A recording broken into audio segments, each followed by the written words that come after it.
Welcome to Conversations with Kelly, where we sit down with business leaders and community leaders across the state of Delaware to take a deep dive into important topics that matter to the business community. I'm Kelly Basil with the Delaware State Chamber of Commerce, and today we're going to be doing Advocating 101.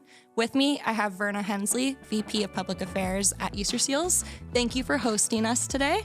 And I also have Senator Sarah McBride from the 1st Senate District. Thank you for joining me. Thanks for having us. Yeah. Before we dive into this topic, we have a quick word from our sponsor. The Conversations with Kelly podcast is powered by Easterseals Delaware and Maryland's Eastern Shore, and they're marking a huge milestone, their 75th anniversary. Easterseals is celebrating 75 years of creating an inclusive community, 75 years of first steps for children, independence for adults with disabilities, and support for seniors and their families. Easterseals is celebrating 75 years of a legacy ensuring a future where everyone is 100% included and 100% empowered. And they're just getting started. Happy anniversary to Easterseals Delaware and Maryland's Eastern Shore. To learn more or donate, visit de.easterseals.com. That's de.easterseals.com. All right, let's get into it. Okay. Advocacy 101. What does that mean? You represent the business community. You represent the government. And those are two parties that have to work together to create good. So I want to give you both a moment to introduce yourselves and just kind of talk about your experience. I know both of you have worked at the federal level and the state level. So just, Sarah, why don't you start us off and just tell us a little bit about yourself? Sure. Well, again, thank you so much for having us. My journey to public office really is an advocacy journey in and of itself. I was elected to the Delaware State Senate in 2020, but prior to that, spent about 10 years in advocacy for the LGBTQ community. Mm-hmm. Started here in Delaware and then eventually, as you mentioned, worked nationally at the Human Rights Campaign, which is the nation's largest LGBTQ equal rights organization.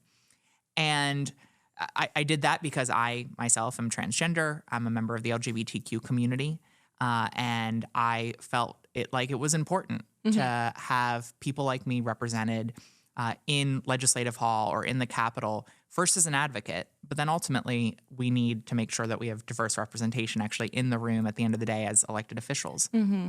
But I started my path in this space as someone who recognized that advocacy really is built on personal stories. It's built on relationships. And so the first time I was really in Legislative Hall was not as an elected official, but as an advocate myself, where I essentially camped out at Legislative Hall, more or less, as a senior in college trying to fight for non-discrimination protections for the LGBTQ community. And because there was no one like me in the Delaware General Assembly at that point, I knew that the best way of creating the kind of passion, support, and pressure for legislators to act was to essentially make myself the 63rd member of the Delaware General Assembly and to build relationships so they would have to answer to me. They'd have to think about me when the issue came up in caucus or when they were debating it on the floor. Because I think in advocacy, one of the things that we say in the LGBTQ community is that it's difficult to hate someone whose story you know. It's difficult to hate up close. But obviously, I think even more beyond sort of the word, that's a loaded term, but even beyond that, it's difficult to deprioritize an issue when it impacts someone who you know. Mm-hmm. And so for me, now I'm on the other side of the table, but I think I very much try to bring that sort of advocate's perspective where all of this work is possible if we build relationships, if we have conversations with one another, if we learn from one another. And that doesn't just result in a smoother path to progress, it results in better policy. Mm-hmm. Well, I think you do a great job at that, which is why we invited you to be on this episode today. So thank you. Verna? I was going to say, I think we're done here. She's presented exactly what we needed to hear today. So I have a little bit of different journey into this process. I started actually working in government right out of college. I started working for in the U.S. Senate, actually, and ultimately ended up working for Senator Bill Roth for 20 plus years, mostly on Capitol Hill, but I also came back to the to Delaware to work the latter portion of that. So I was kind of on that side of the fence, and I would see it from that perspective and see, as groups would come in, individuals would come in, what was effective and what wasn't effective. And I came back, and, then I had a child with a disability. And, we say all the time, it really dramatically impacts your choices in your life. And so at that time, I shifted over to be on the kind of the other side, and that was as an advocate. And I've been working now at Easterseals for 18 years. And I it's sort of the melding of that, right? I recognized right away, if I want to have an impact on Legislative Hall, whether it's in Dover or on Capitol Hill, I have to be able to form those relationships because, as Senator McBride said, that's what's at the core. If you really want to make an impact, you got to share your story. You got to tell your story. You have to make them. You said it beautifully. Like when they're thinking of an issue, you want them to see a face. So that's kind of how I came to this business. Well, thank you for sharing. And I think Jules is probably the most famous Delawarean. So my daughter Jules is very well known. She actually, I say it all the time. My daughter has a young adult with intellectual disabilities. She is a much better advocate at Legislative Hall than I am. I say it all the time. Jules and Aubrey Plaza are the two most famous Delawareans, and then Joe Biden's a distant He's third. number There you 3. go. Yeah. There you go. Yes. I love that. Okay, so you're both talking about storytelling and relationship building. How do you do that? It's really about taking it down to the basics, right? And it's about when I have a new legislator that I want to approach. First, I usually want to approach them through a constituent because they get elected to serve their district and to provide solutions to their district, and they're going to listen to voices from within their district, their electorate. Usually before anybody else, right? So I'm always identifying, what would the issue that I might be interested in, who are we serving in that district? What's their situation? Are they comfortable, obviously, sharing their story? But also then just making it very human. I mean, our stories are very impactful because they're about life, right? They're about the challenges that people with disabilities and senior citizens face all the time. So it really is about pulling in the people that I think are going to have a meaningful story and approaching them through the person who really cares about them most, and that's their legislator. And when you say this, is that more of an in-person touch, or how are you interacting with these people? My preference is to have them come in for a visit, to come into our centers, we kind of say at Easterseals, if we can get you into our building, meeting our staff and seeing our participants in the programs, talking to them, we got you most of the time. So true, actually. We were here for a networking breakfast, the State Chamber, and then I was running bingo the next week. So it's true.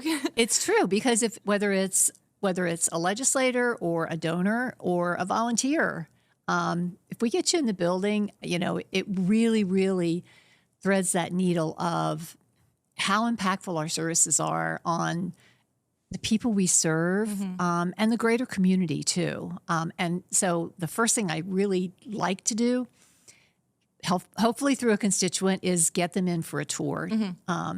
We have the most amazing staff here. They are so dedicated to our mission. Everything is really dedicated and pointed towards our mission. So I love when a legislator comes in and we're touring and they get into a conversation with our staff. And you can see in our staff's eyes and by what they're doing why they're so dedicated, why they care about what they do, and why they care about the people that we serve. And you can see by talking to the participants in the program, you can see what the staff means to them too. Right. And that's across the board, whether it's a therapist in children's therapy or a direct support professional in our adult day services. It's really about kind of, again, making that connection. Sarah, what about you? I mean, you hear from all kinds of constituents. How are you hearing from them? So every which way. And I was elected during COVID, which obviously created a unique dynamic where for much of my first term, we were either totally remote or largely remote in terms of our interactions with people. But, you know, I want to kind of go back to some of the lessons that I learned when I was still an advocate. And I think Verna, who is the, I think, most effective advocate, her angels are the most effective advocates that we have in Dover, because I think Verna is able to perfectly bring together the two legs of advocacy, which is facts and data and empathy and compassion. I think a lot of times when people want to advocate on whatever issue, they think, I've got to make sure I have every argument. I've got to make sure that I have every piece of data, every survey, every single nook and cranny of the policy covered. And there's room for that, right? I mean, there's people like Verna who do this for a living, that have that information. But when we're talking about, you know, a family with a child with a disability, or a small business owner who's concerned about a particular issue, you don't have to come in armed with every single piece of data and fact to win an argument. Fundamentally, what is most important is to come in and to share your hopes and your dreams and your vulnerabilities. I remember when I first started advocating, I went to Dover and I went with my mom, and I would go into legislators' offices, and we had this non-discrimination bill, and I talked to them about, you know, the surveys about the impact on mental health that discrimination can result in, or the data around housing insecurity and homelessness that was a result of discrimination, or family rejection. The list goes on. And it was important information, but I could tell I wasn't really breaking through. And I was sitting next to my mom, who was talking about her hopes and her dreams as a parent for me, and her fears about me returning from college to a state where I was still able to be kicked out of a restaurant or denied housing or fired from a job simply because of my gender identity. And as unlikely as that would be, the fact that it was still possible under state law was a source of real stress for our family and fear for our family. And I could see her instantly connecting with the legislators. And what it made me realize is that vulnerability is power in advocacy, sharing not just the data, but the stories that the data illuminates. That's how you get things done. And so I hear from constituents, yes, sending me emails, coming to Legislative Hall to meet, inviting me to their businesses or their facilities. I'm the chair of the Health and Social Services Committee, so I'm oftentimes going into, you know, I was just at a clinic this weekend down in Sussex for oral health care for young people who are underserved in Sussex County. And it is transformative to really see up close how policy interacts with operations or people's lives in a real, tangible way. And actually, we're sitting in the room where when I first announced my campaign it was still summer of 2019, this was the first place where I was basically lobbied. In this room, the A-Team, which is a group of parents of young people and young adults with disabilities that advocate for more service supports and funding from the legislature, they reached out to me and invited me here. And Didn't even know that when I was planning this episode. Yeah. That's and pretty so this cool. Very is the full first circle. room that I was lobbied in. But Very it really cool. was, for me, informed the rest of my campaign. It informed my service. And I think about those parents every single time we're discussing an issue that in any way impacts them. Yeah, I was actually in the room that night because we do host them before COVID. We would host that family group, and yeah, you had some very passionate parents there, and that's exciting to know that that was your first exposure to being lobbied or being advocating. Something you said that was interesting. You mentioned you traveled to Sussex County. That is not your district. You know, you're up in Newcastle County, but But I bring it up because you're not only reaching out to your constituents, because everything you're doing at Legislative Hall doesn't just impact your district, it impacts the whole state. And so the fact that you're reaching out to people outside of your footprint, per se, is really important. And I'll specifically say the Healthy Delaware Families Act, that was something where you really went on a statewide tour, listening tour, to hear from people about their thoughts, their wants, their needs when it came to that piece of legislation. Can you just talk about that experience? Sure. So the Healthy Delaware Families Act was the legislation that I introduced, first as Senate Bill 1, and then eventually what passed Senate Substitute 2 for Senate Bill 1, which creates in the state a up to 12-week paid family and medical leave insurance program. And it's a big change. It's a big, complicated bill. And to me, I knew that as an advocate, the only way to not just create the support among my colleagues, but the only way to create the support within the state writ large, or at least to quell some of the concerns statewide, was to go and meet people where they are and to listen. And not only, again, did that result in meaningful compromises and changes to the bill. I still support the original version of the bill, but governing requires compromise and give and take. And so not only did it result in meaningful changes, but I also think at the end of the day, we're all obviously not always going to agree.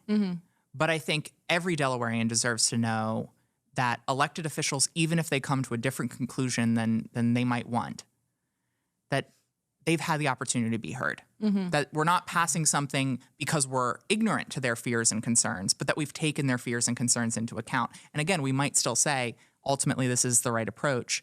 We don't think your fears will materialize, whatever it might be. But to have that respect, my career has been built on trying to make sure that everyone is treated with the dignity and respect that they deserve. And yes, that includes people who sometimes or even frequently disagree with me. And the most important way to make sure people are shown respect is to show up and to listen. And the policies that I try to pass, they don't just impact residents of the 1st Senate District, they impact people statewide. And so the least I can do is to show people the respect to show up and to listen, and where appropriate, incorporate their feedback. Now, Verna, you mentioned bringing people on site. That's establishing a relationship, I would say, most often. Go ahead. There's other ways too, though. And the other thing that I usually try to do and encourage other advocates to do is, don't wait until you have an ask on an issue to develop that relationship. That was where I was going. Okay. No, keep going. Clairvoyant here. And it doesn't have to be a special event, but if you're having a ribbon cutting, or if you're having any sort of event. I mean, Senator McBride's been to 2 or 3 of our events, our annual dinner, our volleyball event, and others. And so it's just also starting that conversation, because that becomes a base for a relationship, right? That becomes that base to kind of, if they're not familiar with what you do and what your mission is, that becomes a way to indicate that without, again, coming to them and saying, I need you to support this policy. Right. I would say, that's a big turnoff. You're hearing from people, Sarah, all the time, I want this, I don't want that. And it would be nice to first establish a relationship, maintain that relationship, so then when they do need you, you know and understand them already. And you know where maybe the emotions are coming from. So what's a great way to maintain a relationship with an elected official? I think it's just continuing that conversation, continuing that outreach to them. I think, again, through their constituents is always a great way to do it. If we're doing a story profile on a family that we're serving, and I know that they live in a particular legislator's district, then you can bet I'm going to be making sure that legislator sees that story. The wonderful thing about Delaware is you can run into legislators everywhere, right? I mean, you really can. Oh, yeah. You can't hide. No. Yeah, so it's not too difficult to figure out where they're going to be and have that side conversation. A lot of our legislators have coffees or constituent meetings out in the community. That's a really important place to have to make that connection, maintain that connection. And I mean, I will also tell you at Easterseals, I'm also fortunate because we have an excellent set of resources here available, right? So if I'm inviting a legislator in, we have a resource and technology center that's part of our programming here, has amazing resources in it. We have a case manager there. I will often invite them to bring their constituent caseworker with them on a tour, because then I'm hopefully making a connection to help them solve problems in their district. They're then helping me get the word out that we have this resource available to not just to people who Easterseals serves, but to the public at large. So it's kind of thinking of those kinds of ways that I think you're able to maintain those relationships. I two things come to mind as I think about this. The first is just that, and I don't know how connected this is to the specific point, but as a society, in our sort of body politic, we've gotten really bad at disagreeing agreeably, and we're increasingly getting bad at agreeing agreeably. And one of the things that you see, and I see this in Dover, I've seen it in D.C. when it's more in the past. Ted Kennedy, for instance, deeply progressive person, but he built personal relationships with people across the aisle, and ultimately, most of the bills that we actually pass in a bipartisan fashion or even unanimously. And there's so much that we agree on. And even when there's disagreement, if you can build that relationship, that base level of trust, you're able to navigate the rockier waters. But the only way to do that is to have a pre-existing relationship. And I think one of the ways that I think Verna does this beautifully, organically, because she's just a wonderful person, but it also has a strategic benefit. And something that I've seen, there's a constituent in my district who's involved in an advocacy group, who's very mindful of reaching out when he might see something on my social media, completely unrelated to the advocacy work that he's doing, and just say, hey, I'd love to see this, or wow, that was cool, or love that comment. Sometimes it's great for us to just hear something nice along the way about something completely unrelated, because we are so often facing just asks, right? Every meeting comes with an ask. And to have someone who builds that relationship, that level of trust, but also that means that when I'm hearing from them, it's not just for an ask. And when there is an ask, you take it a little bit more seriously, right? Because it demonstrates as sort of, they're not coming to you with everything all the time. And so I think people being willing to reach out to their legislators, sometimes on issues completely unrelated to what they're working on, or on personal things, right? Like, saw you just posted that your daughter had a child. Congratulations on becoming a grandfather or grandmother. That goes a long way, because legislators ultimately, this might be some breaking news, but legislators are people. We are human beings.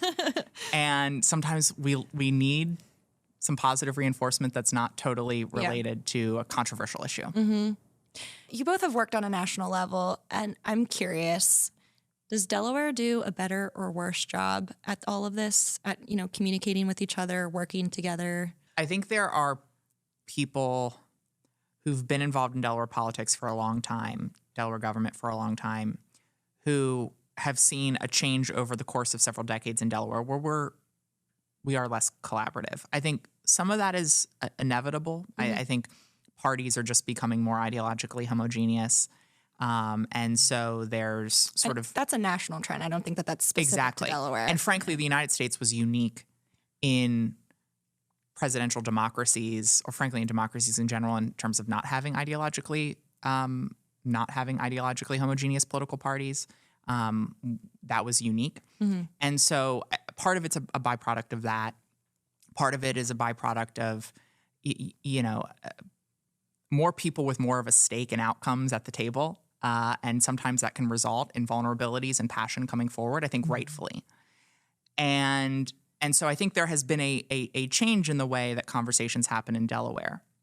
But as someone who went from the national stage to a national work to the state in sort of a blink of an eye in 2020, I can tell you that while Delaware might not be as collaborative as it once was, while it might not be quite as amicable as it once was, it's still infinitely more amicable and collaborative than the national level.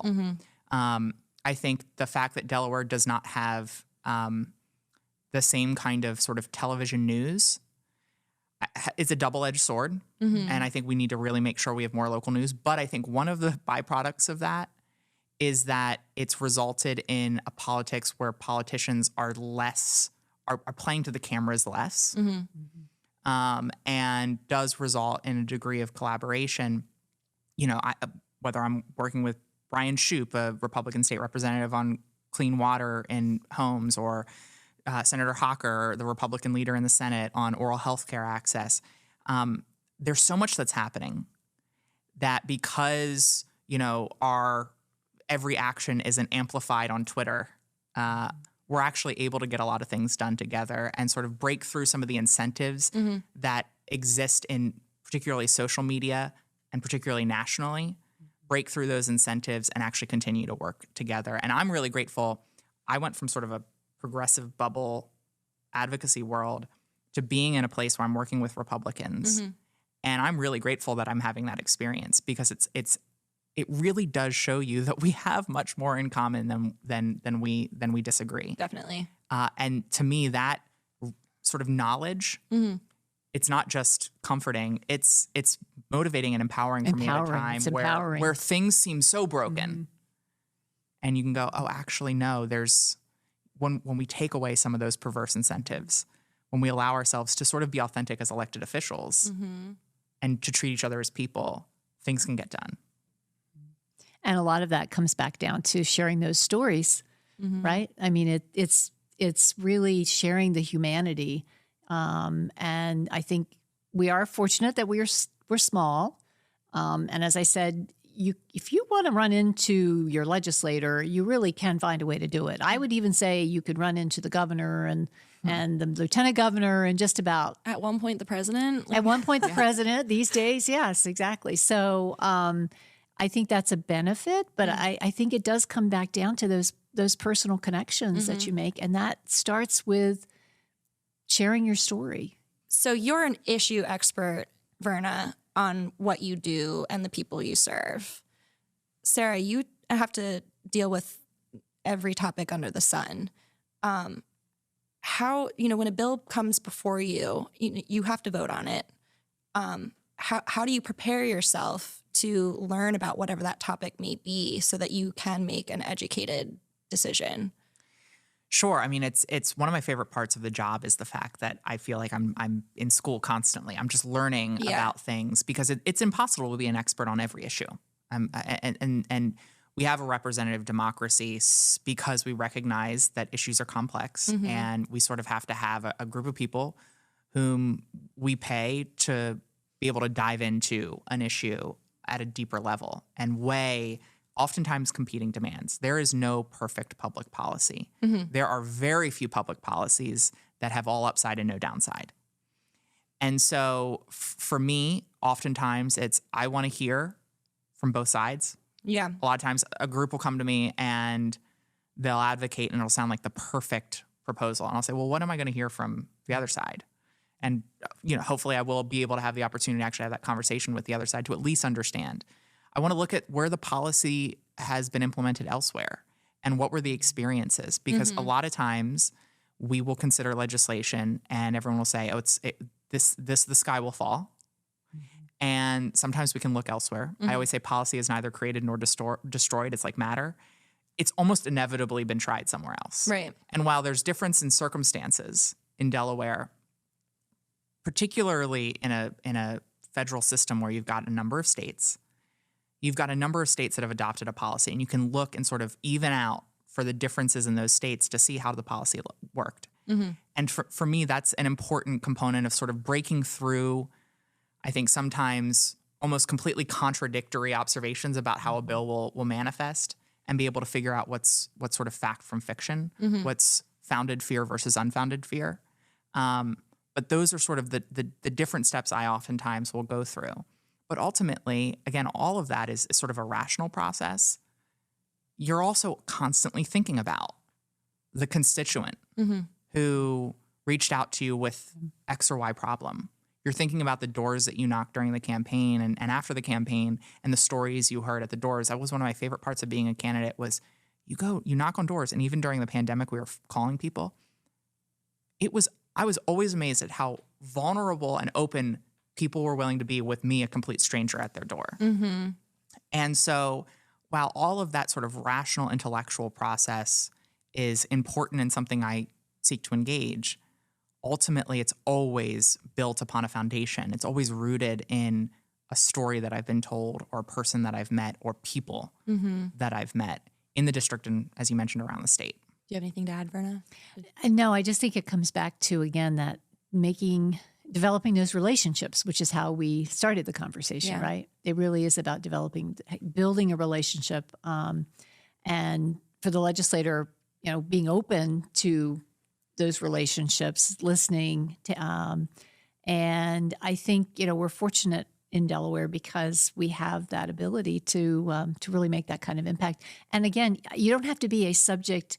I love what you say about, a lot of times it's intimidating to an average person to reach out. Yeah. And you don't have to be intimidated. You really don't. You don't have to know every single fact about whatever the issue is. And many times if I'm in a briefing with a legislator and I don't know the answer to something, I'm happy to say, I don't know the answer to that right now, but I'll get back to you with that answer. So you shouldn't be intimidated to make that connection, to write the email, to stop them in the grocery store, because again, that's all part of kind of making it real for the legislator. So advocacy is relationship building, period. I could keep going, but we're at time. So I want to give you both the moment to do our last little segment of the podcast, which we're calling Convo Connections. And I want you each to give me a shout out to, a person, a company, anyone in the state of Delaware that you think is just really amazing and deserves some recognition. Sarah, you want to go first? Sure. I mean, the best part about being an elected official is that you get to have a front row seat to the helpers throughout the state of Delaware. But I guess a person who's on my mind, who I've had a chance to work with quite a bit, and he was actually just at a meeting that Verna and I were both attending, is Chris Otto, who's the executive director of the Delaware Nurses Association. And these are incredible caregivers who have gone through hell over the last several years. So many people have gone through so many challenges over the last few years, but in particular, nurses. And he is someone who so perfectly weaves, I think, the balance of making sure that he's advocating for the interests of the nurses that he's representing and always centering the patient in that advocacy too. And sometimes, when we're dealing with advocacy, there can be some slight tension. Yeah. We never like to admit it, but there can be some slight tension. And he does a great job of saying, we're going to set, here are our policy goals for the nursing workforce. And he, for instance, was an incredibly strong advocate for paid family and medical leave, not just because it was good from his perspective for the nursing workforce, but also because of the public. And that increasing recognition that this advocacy is a sort of a two-way street, and don't just come when it's a sort of industry-specific need, but recognizing sort of there's no such thing as a single issue cause because no one lives single issue lives, as my favorite poet Audre Lorde likes to say. And I think he does a fantastic job of that. It's a good shout out. Verna? So Easterseals this year is celebrating our 75th anniversary. Congratulations. Thank you. It's a very exciting year for us. And you don't survive that long doing the work we do without tremendous support from the community, which comes in many different forms, whether it's individual donors or foundations, businesses in the community, obviously the legislative branch too. But I want to do a shout out to CAI And they have been a title sponsor of our volleyball challenge, the Easterseals CAI volleyball challenge, for 20 years this year. Wow. And it's just a real testament to what that community support, the business community support means to organizations like Easterseals. And we're so happy to have them as a partner. They have supported our supported employment program, hiring people with disabilities in their workplace. And we just want to say a big thank you to them. That's great. So my shout out, we've been talking about storytelling a lot, and I want to give a shout out to the people on the other side of these cameras right now. Short Order Production, they are helping us tell our members' stories through this podcast, and I just want to say thanks to them. Yeah. Sarah, if anyone wanted to get a hold of you, which people are always wanting to get a hold of you, how can they do that? Sure. So my email is sarah.mcbride@delaware.gov. I always give that to people like, is that actually your email? That's my actual email. It's not, it doesn't go to some random junk folder. So email me. My cell is also 302-598-4310. People can text me or call me. So you're always welcome to reach out or come visit me at Legislative Hall. Love it. Verna, how can people reach you? The best way to reach me is through my email at Easterseals, which is vhensley@esdel.org. I would give my cell, but honestly, email really is the best way to reach me. I'm sorry, but it just is. But the other way is I work here at Easterseals at Corporate Circle. Seriously, I wish people would come in and just visit us. We have this resource center, which is open to the public, learn about the tremendous services that we have. We love to have people in the building and would welcome people to do that. Well, thanks again for joining me today. I really enjoyed the conversation, and we'll see you next time.